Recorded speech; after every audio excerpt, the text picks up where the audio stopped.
So hello friends, welcome to my channel. और आज हम लोग यहाँ पर ये पार्ट 2 हम लोग कर रहे हैं मॉडल क्वेश्चन पेपर का। तो देखो यहाँ पर हम लोग 4 क्वेश्चन सॉल्व करेंगे जो एक एक मार्क के क्वेश्चन रहेंगे। उसमें से पहला क्वेश्चन ये है कि mister Dubey payable amount of income tax is ₹7,000। He need to pay education cess at 3% on income tax. Hence how much total income tax will he have to pay. ये एक मार्क के लिए क्वेश्चन पूछ सकता है। अब ये देखो क्वेश्चन क्या पूछा कि मिस्टर दुबे का जो इनकम टैक्स अमाउंट है वो कितना है 7,000। मतलब उसको 7,000 तो पे करना ही है, लेकिन उसके ऊपर एजुकेशन सेस लग रहा है 3%। कितना परसेंट लग रहा है? 3%। तो ये 3% उसमें ऐड करना है, लेकिन 3% कितना होगा? अब वो 3% किसका रहेगा? इनकम टैक्स का रहेगा। ठीक है, मतलब अभी देखो आपका उनका इनकम टैक्स जो है वो कितना रुपीज़ है? वो 7,000 रुपीज़ है। ठीक है, इनकम टैक्स कितना है? 7,000 रुपीज़ है। अब 3% उसके ऊपर एजुकेशन सेस है। तो एजुकेशन सेस कैसे निकालते हैं? एजुकेशन सेस के लिए मैं ईसी लिख देता हूं। ये कितना है? 3% है। और एजुकेशन सेस हमेशा किस पे निकलता है? इनकम टैक्स पर निकलता है। 3% किसका? इनकम टैक्स का। परसेंटेज को हटाने के लिए हम लोग को नीचे डिवाइड करना पड़ता है 100 से। ठीक है, मल्टीप्लाई ऑन आईटी, ऑन मतलब मल्टीप्लाई, या फिर ऑफ लिख सकते हो। आईटी बोले तो इनकम टैक्स। इनकम टैक्स कितना है? 7,000 है। तो 3%, 7,000 का 3%। तो ऐसे निकालेंगे, 0 0 कैंसिल, 0 0 कैंसिल। अब 70 बच रहा है और 3 बच रहा है, इन दोनों को मल्टीप्लाई करना है। तो 7 को 3 से मल्टीप्लाई करो, 7 3 से 21 होता है। एक जीरो बच रहा है तो यहाँ पर जीरो लगा दो। ये 210 रुपीज़ आपका क्या हो गया? एजुकेशन सेस हो गया। तो एजुकेशन सेस आपको 210 रुपीज़ भरना है। और ऑलरेडी आपके पास इनकम टैक्स कितना है? 7,000 है। तो इन दोनों को प्लस कर दो, आपको मिल जाएगा total income tax amount. Total income tax amount. ठीक है, तो टोटल इनकम टैक्स अमाउंट आपको क्या है? पहले आपके पास 7,000 था, उसके ऊपर एजुकेशन सेस आपका 210 है जो हमने निकाला। इन दोनों को प्लस करेंगे तो ये आ जाएगा 7,210 रुपीज़। तो इतना रुपीज़ आपको यहाँ पर इनकम टैक्स के तौर पर भरना है। तो ये एक मार्क के लिए क्वेश्चन पूछ सकता है। चलिए बढ़ते हैं क्वेश्चन नंबर 2 की तरफ। सो फ्रेंड, ये हमारा सेकंड क्वेश्चन है और क्वेश्चन देखो क्या दिया कि find the remainder. Remainder find करना है कब? जब पी ऑफ एक्स की वैल्यू इतनी है और उसको डिवाइड कर रहे हैं हम लोग 2x+1 से। तो पी ऑफ एक्स की वैल्यू को 2x+1 से जब डिवाइड करेंगे तो कितना रिमाइंडर बचेगा वो हमको फाइंड आउट करना है। ठीक है, सबसे पहले ये देखो कि डिविडेंड क्या है जिससे हम लोग उसको डिवाइड कर रहे हैं, वो है 2x+1। ठीक है, इसको मैं इक्वेट कर रहा हूँ 0 से। 1 उधर जाएगा तो क्या हो जाएगा? -1 हो जाएगा। 1 उधर जाएगा तो क्या हो जाएगा? -1 हो जाएगा। और x की वैल्यू हम लोग को निकल जाएंगे -1/2। x की वैल्यू कितनी निकली? -1/2। अब जहां भी p ऑफ x में, ठीक है, p ऑफ x में जहां भी x है वहां आपको पुट कर देना है -1/2। और उसकी जो भी आंसर आएगा वो आपका रिमाइंडर रहेगा। वो आपका क्या रहेगा? रिमाइंडर। ठीक है, तो x की जगह मैं रख दूंगा -1/2। जहां जहां x है वहां हम रख देंगे -1/2। अब ये स्क्वायर है तो स्क्वायर डाल दिया। +2, 2 के बाद x आया तो -1/2, -7। ठीक है, अभी देखो ये 3 का 3 रहेगा। अब माइनस का स्क्वायर प्लस हो जाता है, इसलिए उसको प्लस में लिखेंगे। मल्टीप्लाई 1 का स्क्वायर 1, 2 का स्क्वायर 4। ठीक है, प्लस ये 2 ऐसा का वैसा, और ये 2 2 2 गेटिंग कैंसिल हो जाएगा। प्लस माइनस आपका हो जाएगा माइनस, और बच रहा है सिर्फ 1, और यहाँ पर बच रहा है -7। ठीक है, तो ये देखो 3 1 जा 3 हो गया, नीचे 4, -1 और -7। माइनस माइनस हमेशा प्लस होता है, बट साइन बड़े की लगती है जो कि माइनस है। तो माइनस माइनस प्लस होगा, 1 + 7 8 हो गया आपका। ठीक है, अब देखो ये तभी आपका फ्रैक्शन तभी प्लस माइनस होता है जब आपका डिनोमिनेटर सेम हो। तो यहाँ पे 4 है। ठीक है, तो यहाँ हम लोग क्या कर देंगे? 4 से ऊपर, मतलब यहाँ नीचे कुछ नहीं है, मतलब 1 है, दोनों को 4 से मल्टीप्लाई कर दो, या आप क्रॉस मल्टीप्लाई करना चाहते हो वो भी कर सकते हो। तो आपका ये देखो पहले 3/4 -8 4 सा 32, और नीचे 4। जब फ्रैक्शन में डिनोमिनेटर अगर सेम आता है तो उसको हम लोग लिखते हैं कॉमन, एक ही बार। ऊपर 3 - 32 है, 3 में से 32 गया, कितना बचेगा? 3 में से अगर 32 गया कितना बचेगा? तो देखो छोटे में से बड़ा वाला जा रहा है, मतलब बड़े की साइन माइनस है तो माइनस आ जाएगा, -29/4।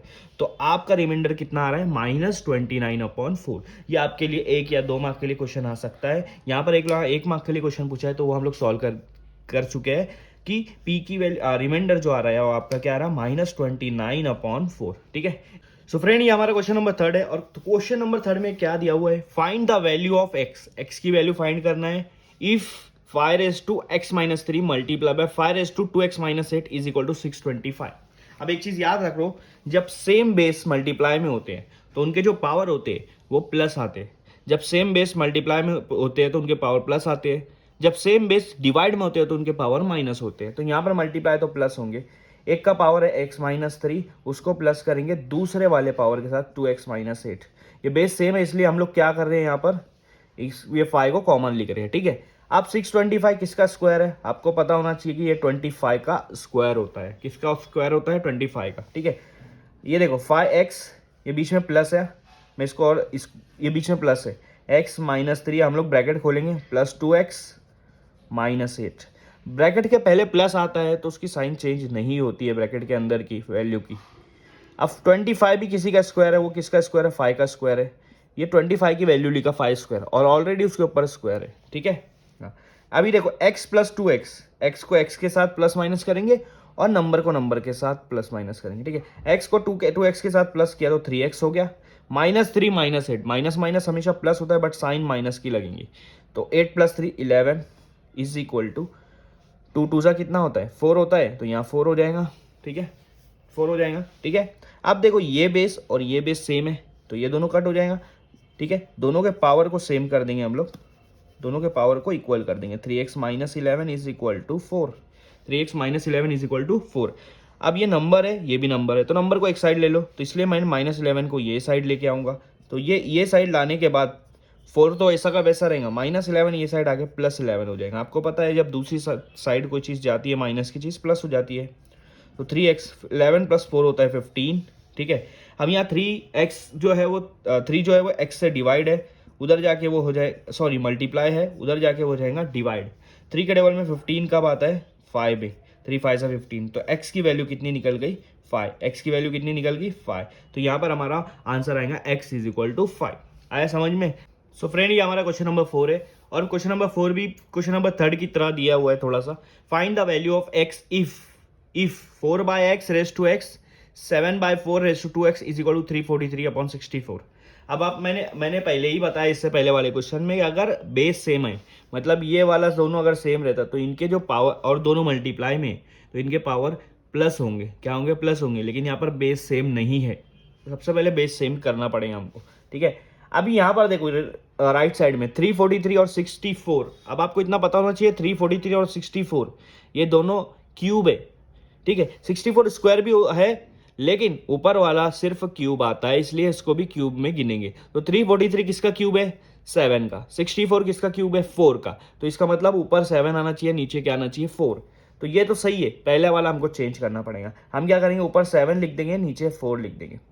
अब एक और कंसेप्ट आपको पता होना चाहिए, यहाँ 4/7 को मैंने क्या कर दिया, 7/4 कर दिया। जब भी न्यूमरेटर को डिनोमिनेटर मिला रहे हो, डिनोमिनेटर को न्यूमरेटर मिला रहे हो, तो पावर की जो साइन है वो चेंज हो जाती है। अगर प्लस में तो माइनस हो जाएगा, माइनस में तो प्लस हो जाएगा। तो यहाँ x प्लस में था, मैंने माइनस कर दिया। इसको कोई चीज करने की जरूरत नहीं है, ये वैसे का वैसा लिखो। 7/4 raise to 2x is equal to, मैंने क्या बोला, 343 किसका क्यूब है, 7 का क्यूब है, और 64 किसका क्यूब है, 4 का क्यूब है, ठीक है। तो अब देखो यहाँ पर बेस सेम हो गया। और मैंने क्या बोला, जब बेस सेम है और वो दोनों मल्टीप्लाई में, यहाँ पर मल्टीप्लाई में ब्रैकेट है, बीच में कोई साइन नहीं है मतलब मल्टीप्लीकेशन है, तो इनके जो पावर है प्लस होंगे।